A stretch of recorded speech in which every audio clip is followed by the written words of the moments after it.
Hello everyone, आज है 6 जनवरी और आज इस वीडियो में हम बात करेंगे यस बैंक के बारे में। 21 रुपए का शेयर है, तकरीबन 1.5 से 2% की आज हमें गिरावट देखने को मिल रही है।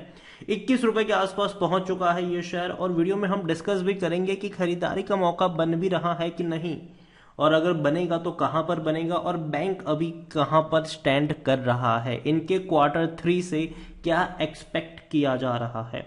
वीडियो को शुरू करूं उससे पहले अगर आपने अभी तक चैनल को सब्सक्राइब नहीं किया है तो प्लीज अभी इसे सब्सक्राइब कर लीजिए, क्योंकि आगे भी बहुत सारे वीडियोस हैं जो वो काफी ज्यादा हेल्प करेंगे।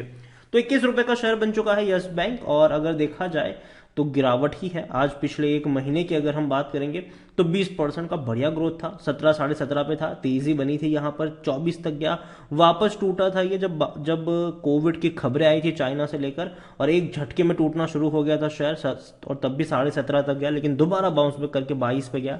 अब वापस धीरे धीरे करेक्शन आ रहा है और थोड़ा सा और करेक्शन रहेगा, ये मैंने पहले भी कहा था। जब गिरावट आ रही थी मैंने कहा था कि 18 से 20 रुपए का रेंज अच्छा है, खरीद लो। जब तेजी आ रही थी, शेयर 20 रुपए के ऊपर निकला, मैंने कहा था कि इंतजार करो, 18 से 20 का रेंज दोबारा देखने को मिलेगा तब खरीद लेना यहां पर। और अभी धीरे धीरे वहां पर जाता हुआ नजर भी आ रहा है। बैंक की अगर हम बात करें तो यस बैंक ने अपने जो एफडी के इंटरेस्ट रेट है उसको बढ़ा दिया है। सीनियर सिटीजन जो है वो 8% तक का इंटरेस्ट सीनियर सिटीजन को मिल रहा है अपने एफडी पे, हालांकि 30 महीने का टेन्योर होना जरूरी है यहां पर। और भी देखा जाए तो अभी की अगर एफडी की इंटरेस्ट की ही अगर हम बात करें तो वो तकरीबन 7 से 7.5% का मिल रहा है, जो कि अच्छी बात है। यस बैंक की एक और अच्छी खबर यहाँ पर यह है कि इनके जो डिपॉजिट्स है Q3 में वो 16% तक बढ़े हैं। इसके अलावा लोन की बात करें तो वो भी तकरीबन 12% तक बढ़ी है। न्यूज कुछ इस तरीके से कि Q3 मतलब ये दिसंबर तक का जो रहा वो उसमें यहाँ पर यह है कि उनका जो कहते हैं कि ईयर ऑन ईयर और क्वार्टर बेसिस पे जो है उसमें अच्छी खासी बढ़ोतरी हमें देखने को मिल रही है। यस बैंक को लेकर अगर देखेंगे तो bank highlighted that the percent of the sale of exposure to ARC loan and advance figure on December 31, 2020 is normalize to make figure comparable. यहाँ पर देखा जाए तो जो इन्होंने हाल फिलहाल में जो अपने लोन बुक को बेचा गया है, ठीक है उनके, और वो भी कहीं ना कहीं अच्छी सी बात है। जो जेसी फ्लावर को इन्होंने बेचा है, असेट रिकंस्ट्रक्शन कंपनी है ये, जो कहीं ना कहीं अच्छा साइन इनके लिए जरूर है, और वहां से तकरीबन 48,000 करोड़ के लोन इन्होंने ट्रांसफर किए हैं जेसी फ्लावर को। मतलब कि उनको अपनी लोन बुक जो है वो कैसे क्लियर कर ली है इन्होंने। और मीन वाइल अगर आप देखोगे तो लेंडर्स की जो डिपॉजिट्स रही है वो भी बड़ी है, 2,13,608 करोड़ रही है, जबकि वो अगर आप देखेंगे तो पिछले साल ये 1,85,000 करोड़ के आसपास का था।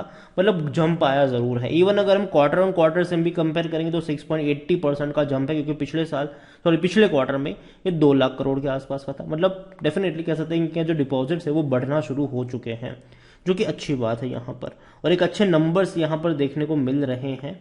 और देखना रहेगा कि इनके अब दिसंबर क्वार्टर के हालांकि रिजल्ट्स तो नहीं आए, लेकिन जब आएंगे तब डेफिनेटली इंटरेस्टिंग रहेगा क्या होता है यहाँ पर। लार्ज कैप शेयर है, 60,000 करोड़ से भी ज्यादा का इसका मार्केट कैप है, वॉल्यूम काफी अच्छा देखने को मिल रहा है। बीएससी में ही 1,80,00,000 के वॉल्यूम है और एनएससी में 16 करोड़ से भी ज्यादा के वॉल्यूम है। बहुत बड़ी क्वांटिटी में शेयर अभी ट्रेड हो रहे हैं। कंपनी के प्रॉफिट और कंपनी के रेवेन्यू में भी बढ़ोतरी हमें देखने को मिल रही है। यहाँ पर अगर आप देखोगे तो कंपनी का तकरीबन 5,05,500 करोड़ के आसपास का इनका रेवेन्यू रहा, इंटरेस्ट अर्निंग कह लो आप, सितंबर क्वार्टर में जो कि रहा है, और प्रॉफिट 150 करोड़ के आसपास, जो कि अच्छा ही है। यस बैंक को लेकर देखा जाए तो काफी बड़ी क्वांटिटी में शेयर अभी ट्रेड हो रहे हैं, और according to Moneycontrol user सिर्फ 12% लोग ही है जो बेचने की बात कर रहे हैं। अगेन मेरी बेचने की सलाह नहीं है। यस बैंक के ऊपर कई वीडियो मैंने बनाए हैं पहले भी, और मैंने कहा है कि अगर आपका 1 साल का होराइजन है, मतलब दिसंबर 2023 तक अगर आप होल्ड करते हो तो पोटेंशियल है इसमें कि ये 30 से 35 रुपए के आसपास आपको ट्रेड करता हुआ नजर आ सकता है। लेकिन इस बीच ये अभी दोबारा आपको 18-20 रुपए की रेंज में भी देखने को मिल सकता है, क्योंकि देखो बाजार की जो सिचुएशन है वो एकदम से अभी सुधरी नहीं है। कहीं ना कहीं अभी जो खबरें आ रही है, चाहे भैया बड़ी बड़ी कंपनियों से लोगों को निकालने की खबर हो, या फिर कोविड की खबरें हो, या फिर यूएस और चाइना में इकोनॉमिक स्लोडाउन की खबरें हो, ये कहीं ना कहीं, और इवन बढ़ते इंटरेस्ट रेट की भी बातचीत चल रही है, तो डेफिनेटली ये चीजें हैं जो कहीं ना कहीं थोड़ा सा परेशान कर सकती है बाजार को, जिसकी वजह से बाजार में थोड़ी सी गिरावट आ सकती है। और इसी गिरावट के माहौल में यस बैंक का शेयर भी हो सकता है कि दोबारा आपको 18 से 20 रुपए की रेंज में नजर आ जाए, लेकिन वो रेंज ऐसा होगा जहां पर बाइंग करने का मौका मिलेगा। और देखो मार्केट जब भी टूटेगा खरीदारी के मौके होंगे, ये चीज मैं पहले भी कह चुका हूं, अब भी कहूंगा। गिरते हुए बाजार में डरना नहीं है, बल्कि धीरे धीरे जेब से पैसा निकालो और इन्वेस्ट करते जाओ। उतना ही पैसा इन्वेस्ट करो जितना अभी आपको अर्जेंट बेसिस पर पिछले एक या दो साल में जरूरत ना हो, ठीक है। क्योंकि लॉन्ग टर्म के लिए यहाँ पर एटलीस्ट एक साल के लिए बने रहने का आप में पोटेंशियल होना चाहिए। डिविडेंड की बात की तो 2019 में पे किया था, उसके बाद डिविडेंड पे नहीं किया है। इनके रेवेन्यू अब तक कम हो रहे थे लेकिन अब बढ़ना शुरू हो जाएंगे, क्योंकि पहले और दूसरे क्वार्टर का मिलाकर इनका रेवेन्यू अगर देखा जाए तो 10,000 करोड़ से भी ज्यादा का है 2023 के, और अभी 2 क्वार्टर और बचे हैं। एवरेज 20,000 से 21,000 करोड़ की बनती है, जो कि अच्छी एवरेज है। और यहां पर देखा जाए इनके प्रॉफिट्स की, तो हालांकि प्रॉफिट कंपनी 2020 और 21 में काफी लॉस में रही, लेकिन अब प्रॉफिट में आ चुकी है और अच्छे प्रॉफिट से अभी हाल फिलहाल में। जो भी दिक्कतें थी वो अब पीछे छूट चुकी हैं। कंपनी की अगर हम बात करें, बैंक की बात करें, तो पी रेशो ज्यादा है 58 का, जो कि काफी महंगा है। ये सेक्टर पी 22 का है। ये अगेन मैं कह दूं कि ये ज्यादा है और शायद हो सकता है कि आगे भी आपको थोड़ा सा ज्यादा देखने को मिले, लेकिन जैसे ही बैंक जो अपना फंडामेंटल्स और फाइनेंशियल अच्छे दिखाना शुरू कर देगी, हालांकि जो दिखाना शुरू कर भी दिया है, और इसी तरीके से अगर वो दिखाती रहेगी आने वाले दौर में, तो इनका पी रेशियो भी आपको एडजस्ट होता हुआ नजर आएगा, जो कि उतना अच्छा, मतलब उतनी दिक्कत वाली बात नहीं, मतलब अच्छी बात होगी ये। हालांकि कोई भी एनालिस्ट यहाँ पर अपनी कोई राय नहीं दे रहा, लेकिन अगर देखा जाए तो प्रॉफिटेबल तो है ही। और शेयर होल्डिंग की बात करने जाए, शेयर होल्डिंग में जो प्रमोटर की होल्डिंग है वो है ही नहीं, क्योंकि promoter Rana Kapoor and family exit कर चुकी है यहाँ से।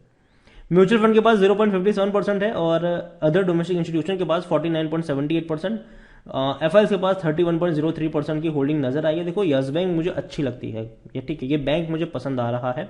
जब 12-13 की रेंज में था, कई सारे वीडियोस मैंने बनाए थे, मैंने कहा था खरीदो और भूल जाओ इसको लॉन्ग टर्म के लिए, डेफिनेटली आपको तेजी दिखाता नजर आ जाएगा। लेकिन जैसे ही 20 रुपए के ऊपर निकला था, मैंने कहा था कि अभी मैं ऐड नहीं करूंगा, अब मैं इंतजार करूंगा दोबारा 18 और 20 रुपए के बीच में आने वाले रेंज का, तब तक मैं यहां पर खरीदारी नहीं करूंगा। और अभी भी मेरी वही रिकमेंडेशन है, या फिर अभी भी मेरा वही स्टैंड है कि मैं इंतजार करूंगा अभी। लेकिन खरीदारी करी हो तो बेचने की भी सलाह नहीं है, पहले बता दूं ये चीज। लेकिन जहां तक बात है फ्रेश बाइंग की, 18 से 20 रुपए की रेंज का इंतजार इसीलिए भी कर रहा हूं क्योंकि मार्केट अभी उतनी अच्छी पोजीशन में नहीं है, कई सारी खबरें आ रही है, और ऐसे में थोड़ा बहुत करेक्शन आप आने वाले दौर में एक्सपेक्ट कर सकते हो। करेक्शन से मेरा मतलब ये नहीं कि एकदम से साइडवेज नजर आएगा पूरा का पूरा बाजार, ऐसा नहीं होगा। ऐसा हो सकता है कि 2 दिन गिरावट दिखाए, 2 दिन तेजी दिखाए, 2 दिन गिरावट दिखाए, 2 दिन पूरा मार्केट तेजी दिखाए, ऐसा चलेगा। जनवरी फरवरी महीना जो होगा वो ऐसा ही रहेगा, क्योंकि कई सारी खबरें आपको देखने को मिलेगी कि भैया यहाँ स्लो डाउन हो रहा है, इसने ये स्टेटमेंट दे दिया है, इस कंपनी ने इतने लोगों को नौकरी से निकाला है। और जब भी ऐसी खबरें आती है डेफिनेटली बाजार पैनिक में देखने को मिलता है और बाजार में करेक्शन देखने को मिलता है। लेकिन मुझे लगता है कि इंडियन स्टॉक मार्केट जो है और इवन इंडियन इकोनॉमी जो है वो आने वाले दिनों में अच्छे खासे पोजीशन पर होगी, अच्छा खासा ग्रोथ दिखाएगी, क्योंकि बड़े बड़े जो बिजनेसेस है वो धीरे धीरे इंडिया की तरफ नजर आएंगे आपको। और मैन्युफैक्चरिंग की जहां तक बात है, भारत अब मैन्युफैक्चर के ऊपर भी बहुत ज्यादा फोकस कर रहा है, और कहीं ना कहीं वो सेक्टर जो है वो आने वाले दिनों में अच्छा परफॉर्मेंस दिखा सकता है आपको। तो यस बैंक खरीदारी करी है तो बनी रही है। फ्रेश बाइंग की जहां तक बात है, मैं मानता हूं कि अच्छा बैंक है, डूबने वाला बैंक नहीं है, रिकवर कर चुका है, तो डरने वाली उतनी बात नहीं है। लेकिन जहां तक फ्रेश बाइंग की बात है, 18 से 20 रुपए की रेंज का इंतजार करना चाहिए। वीडियो को यहीं पे एंड करूंगा, पसंद आया हो तो लाइक करो, शेयर करो, चैनल पर अगर पहली बार है तो प्लीज सब्सक्राइब करें। और यस बैंक के बारे में आप क्या सोचते हैं वो भी आप मुझे कमेंट में लिखकर बता सकते हैं। Thank you.